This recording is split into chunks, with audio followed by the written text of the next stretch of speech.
కొత్త సినిమాలను పైరసీ చేసి తన సైట్లో పెడుతున్నాడు ఐబొమ్మ రవి. ఐబొమ్మ పేరుతో నిర్వహిస్తున్న ఆ వెబ్సైట్లో కొత్త సినిమాలు దర్శనమిస్తున్నాయి. దీనివల్ల తెలుగు చిత్రంతో తీవ్రస్థాయిలో నష్టం వాటిల్లుతోంది.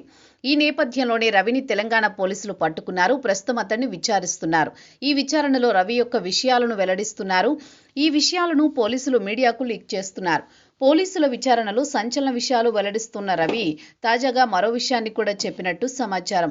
ఇప్పటి వరకు ఐబొమ్మ వెబ్సైట్లో ఐ అంటే ఇమ్మడి అని, అందువల్లే ఆ వెబ్సైట్కు ఐబొమ్మ అని పేరు పెట్టాడని ప్రచారం జరిగింది. అయితే ఐబొమ్మకు ఆ పేరు పెట్టడానికి కారణం వేరే ఉందని తెలిసింది. ఆ విషయాన్ని ఐబొమ్మ వెబ్సైట్ నిర్వాహకుడు రవి స్వయంగా వెల్లడించినట్టు వార్తలొస్తున్నాయి. ఐబొమ్మ అంటే ఇంటర్నెట్ బొమ్మ అని అర్థమట. విశాఖలోని సినిమాను బొమ్మ అని పిలుస్తారు. అందుకే రవి ఆ పేరు పెట్టాడట. రెండో వెబ్సైట్కు అతడు బలపం అని పేరు పెట్టాడు. సాంకేతికపరమైన కారణాల వల్ల దానిని బప్పం అని మార్చారట. ఏది ఏమైనప్పటికీ విచారణలో రవి రోజుకో తీరుగా సంచలన విషయాలు వెల్లడిస్తున్న నేపథ్యంలో ఐబొమ్మ రవి రకరకాల మలుపులు తిరుగుతోంది అతడి వ్యవహారం. కొంతమంది రవికి కఠిన జైలు శిక్ష పడుతుందని చెబుతుంటే మరికొందరేమో అతడికి ఎటువంటి శిక్ష పడదని స్పష్టం చేస్తున్నారు.